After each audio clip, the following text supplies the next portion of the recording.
নদিয়া জেলার আজকের সকালে রেমাল পরবর্তী সময়ে এই মুহূর্তে চিত্রটা দেখানোর চেষ্টা করব। যে দেখতে পাচ্ছেন এখানে সার সার বাস দাঁড়িয়ে রয়েছে। সেই বাসগুলো আজকে নির্দিষ্ট গন্তব্যে প্রতিদিন চলে যায়, কিন্তু সেই গন্তব্যে আজকে পৌঁছচ্ছে না। এই বাসগুলো এখানে সার সার দাঁড়িয়ে রয়েছে, বিভিন্ন রুটে যায়। 22 নম্বর বাস এগুলো পৌঁছে যায় নগরুখরা, জাগুলিয়া, ফতেপুর, হরিণঘাটা হয়ে কাঁচরাপাড়ার দিকে চলে যায়। এই বাসগুলো আজকে সকাল থেকে ছাড়ছে না। মাঝে মাঝেই থেকে থেকে দমকা হাওয়া আর দমকা হাওয়া আর বৃষ্টির ঝাপটে আরও কিছু ছবি ধরা ছিল, কিন্তু সেই ছবিগুলো আজকে আমার এই ক্যামেরাবন্দি করতে পারলাম না।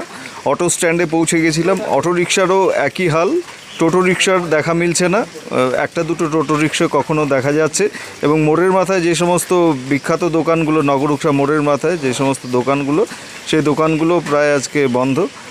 অগত্যা বাজার থেকে ফিরতে হলো কিছু আনাজপাতি, যে আনাজপাতি হয়তো স্বাভাবিক দিনে সেই আনাজপাতিগুলো কেনা হয় না, কিন্তু আজকে কি করার, আজকে সেই সমস্ত আনাজপাতিকেই সেই আনাজপাতি দিয়েই মন ভরাতে হলো। কারণ একটু বেশি ভালো পরিমাণে আনাজপাতি আজকে দেখা মিলল না। হয়তো মজুত করা পুরনো জিনিসপত্র এবং পুরনো মাছ যেগুলো, সেগুলোই বেশি করে রয়েছে বাজারে।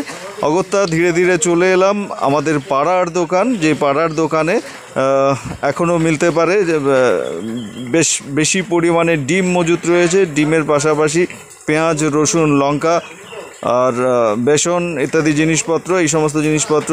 তার পাশাপাশি রয়েছে চাউমিন আর অন্যান্য যে সমস্ত মুখরোচক খাবার দাবার মিলতে পারে। তো সেই দোকানের দিকে এবার আমি চলে এসেছি। একটু আগে আমি ছিলাম নগরুখরা বাজারে, আর বাজারের বেশিরভাগ দোকানই আজকে বন্ধ। মোড়ের মাথায় যেই সমস্ত গ্রোসারি শপগুলো রয়েছে সেগুলো বেশিরভাগই বন্ধ। তাই আমাদের অনেকেরই ভরসা পাড়ার দোকান, আমাদের পাড়ায় পরিচিত দোকান, ডাকনাম আব্বা, ভালো নাম সঞ্জয় দেবনাথ। সঞ্জয় দেবনাথের দোকানে আজকে অনেকেই ভিড় করছেন।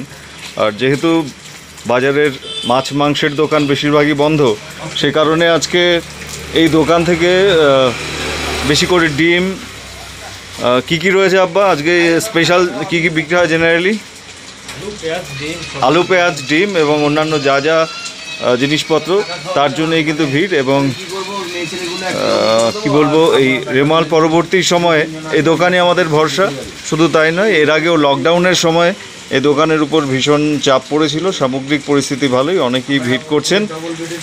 দেখা যাক, এখন আমরা তাকিয়ে আছি যে নদিয়ায় কমলা সতর্কতা বা লাল সতর্কতা কোথাও কোথাও জারি করা হয়েছে কৃষ্ণনগর সন্নিহিত এলাকায়।